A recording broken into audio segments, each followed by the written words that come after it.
I'm Emily, a 16-year-old babysitter, and my life took a spine-chilling turn when I started looking after Tommy, a 5-year-old with a vivid imagination, and a friend named Granny Annie. At first, it seemed like innocent make-believe, but soon, I found myself embroiled in a mystery that would shake me to my core. It was a typical evening when I first stepped into the McCullens' home. The cozy suburban house exuded warmth, and as Mrs. McCullen handed me a list of emergency numbers and bedtime routines, I couldn't help but feel a sense of excitement mixed with nervousness. Tommy, a bundle of energy with bright eyes and a contagious smile, greeted me with a shy wave. "Hi, I'm Emily," I said, crouching down to his eye level. "I'm going to be looking after you tonight." Tommy grinned, his enthusiasm infectious. "I'm Tommy. Want to see my toys?" As the evening wore on, Tommy regaled me with tales of his adventures with Granny Annie, an imaginary friend he claimed to visit him often. I chuckled at his vivid descriptions, amused by his boundless imagination. But as the night deepened and the house grew quiet, I couldn't shake the feeling that something was amiss. It was a few nights later when I stumbled upon Tommy's hidden treasure trove, a collection of drawings tucked away beneath his bed. Curiosity piqued, I pulled out the worn sheets of paper, my heart pounding in anticipation. The drawings depicted an elderly woman with wispy gray hair and piercing eyes, her features etched in painstaking detail. But what caught my eye was the familiarity of her face, a familiarity that sent shivers down my spine. Granny Annie, Tommy had called her, his voice tinged with affection. But as I stared at the drawings, I couldn't shake the feeling that there was more to this imaginary friend than met the eye. The next evening, as I tucked Tommy into bed, I broached the subject of Granny Annie, my curiosity getting the better of me. "Tommy, can you tell me more about Granny Annie?" I asked, my voice gentle. Tommy's eyes lit up with excitement, eager to share his stories. "She's my friend. She talks to me when I'm alone. Sometimes she sings me lullabies too." I listened intently as Tommy regaled me with tales of his encounters with Granny Annie, his innocent enthusiasm tinged with a sense of wonder. But beneath his words lay an unsettling truth, a truth that I couldn't ignore. As the days turned into weeks, Tommy's interactions with Granny Annie became increasingly frequent, his conversations with her taking on a life of their own. He would laugh and play, his childish antics masking the underlying tension that simmered beneath the surface. One evening, while Tommy was engrossed in his toys, I mustered the courage to broach the subject with Mrs. McCullen, my hands trembling with apprehension as I showed her the drawings I had found. Her reaction was immediate, a gasp of shock followed by a somber silence. That's impossible," she whispered, her voice barely above a whisper. "Granny Annie. She passed away before Tommy was born." The revelation sent a chill down my spine, the pieces of the puzzle falling into place with unsettling clarity. Tommy had been communicating with the spirit of his deceased grandmother all along, a fact that none of us had dared to acknowledge until now. In the days that followed, I found myself haunted by the specter of Granny Annie, her presence lingering in the corners of my mind like a malevolent shadow. I tried to push aside the memories to convince myself that it was nothing more than a child's overactive imagination, but the truth gnawed at me like a festering wound. Unable to bear the weight of my newfound knowledge, I made the difficult decision to leave my position as Tommy's babysitter, haunted by the ghostly visage of Granny Annie that would forever haunt my dreams. And as I walked away from the McCullens' home for the final time, I couldn't help but wonder what other secrets lay hidden within the shadows, waiting to be unearthed by those brave enough to confront the darkness that lurked within. If you are liking the stories, please hit the like button and subscribe to the channel before I start the second story. I'm Sarah, a 19-year-old babysitter for the Wallace family. Their grandiose mansion exuded opulence and grandeur, but little did I know that beneath its luxurious facade lay a night of terror that would test my courage and resolve. As I arrived at the Wallace residence, Mrs. Wallace ushered me in with a warm smile. The house was sprawling, with winding corridors and ornate furnishings that spoke of wealth and privilege.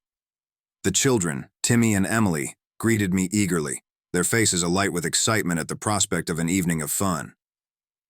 As night descended and the house grew quiet, I settled in with Timmy and Emily for a game of hide and seek. But as the minutes ticked by and the children remained hidden, a sense of unease settled over me. It was then that I heard it, a faint creaking sound, like the shifting of floorboards in the darkness. My heart pounding in my chest, I tiptoed through the silent halls, my senses on high alert. And then, I saw him. A shadowy figure lurking in the shadows, his presence ominous and foreboding. With a sinking feeling in the pit of my stomach, I realized that we were not alone in the house. Fear clawed at my insides as I realized the danger we were in. But I knew that I had to keep Timmy and Emily safe, no matter the cost. With trembling hands, I herded them into a closet, whispering words of reassurance as I barricaded the door behind us. In the darkness of the closet, I clutched Timmy and Emily close, my heart racing with a mixture of fear and determination. I could hear the intruder moving through the house, his footsteps echoing ominously against the floorboards. With bated breath, I dialed 911, my voice barely above a whisper as I relayed our location to the dispatcher. Help would be on the way soon, but in the meantime, it was up to me to protect Timmy and Emily from whatever dangers lurked outside. Minutes felt like hours as we waited in the darkness, the silence broken only by the sound of our breathing. And then, just as suddenly as it had begun, the silence shattered. A loud crash reverberating through the house as the intruder stumbled upon our hiding place. My heart pounding in my chest, I held my breath as the closet door rattled against its hinges. But to my relief, the intruder passed us by, his footsteps fading into the distance as he continued his search elsewhere in the house. With trembling hands, I dialed 911 once more, my voice shaking as I informed the dispatcher of the intruder's whereabouts.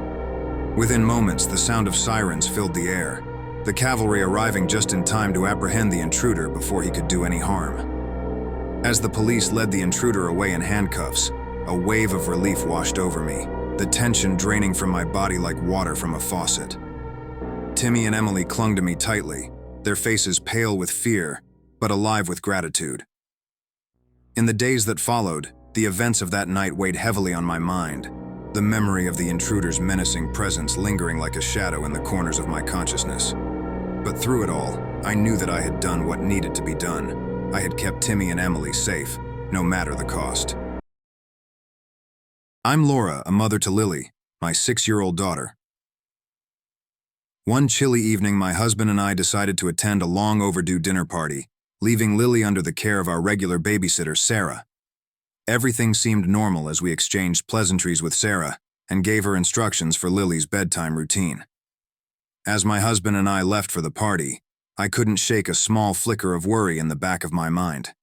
It wasn't anything concrete, just a mother's instinct, but I pushed it aside, trusting that Lily was in good hands with Sarah.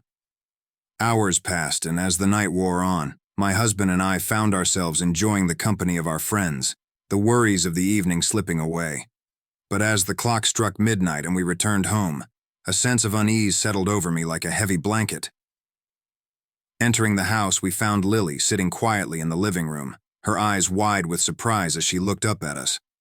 Sarah was nowhere to be seen, and for a moment I couldn't help but feel a pang of concern. "What's wrong, sweetheart?" I asked, kneeling down beside Lily and brushing a stray strand of hair from her face.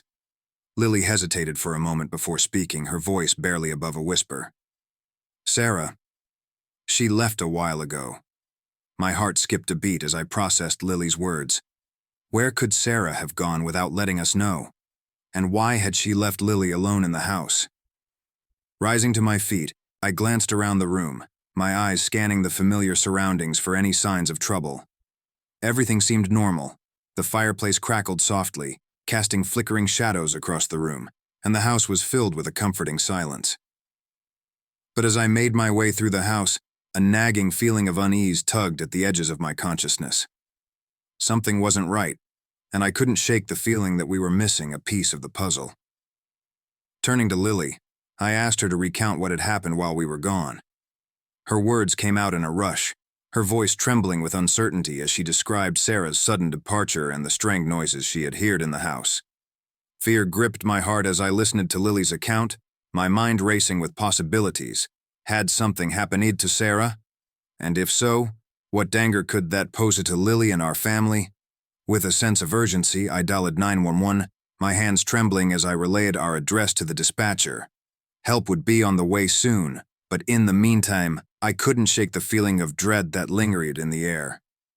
Minutes felt like hours as we waited for the police to arrive, each passing moment filled with a sense of anticipation and fear. And then, at long last, the sound of sirens pierced the silence, the cavalry arriving just in time to investigate the strange occurrences in our home. As the police searched the house, their expressions grew grim as they uncovered evidence of Sarah's true nature, a history of criminal activity, including theft and fraud. It was a shocking revelation, one that shattered any remaining illusions of trust we had in her. In the days that followed, the truth slowly emerged. Sarah had been using her position as a babysitter to gain access to our home, intending to rob us while we were away. Lily's safety had been a secondary concern to her, a pawn in her twisted game of deception and greed. As we picked up the pieces and moved forward, a heavy sense of guilt settled over me like a suffocating weight. How could we have been so careless, so naive, to entrust our precious Lily to someone without doing proper research? The realization that we had unwittingly placed our daughter in harm's way gnawed at my conscience, a constant reminder of the potential consequences of our oversight.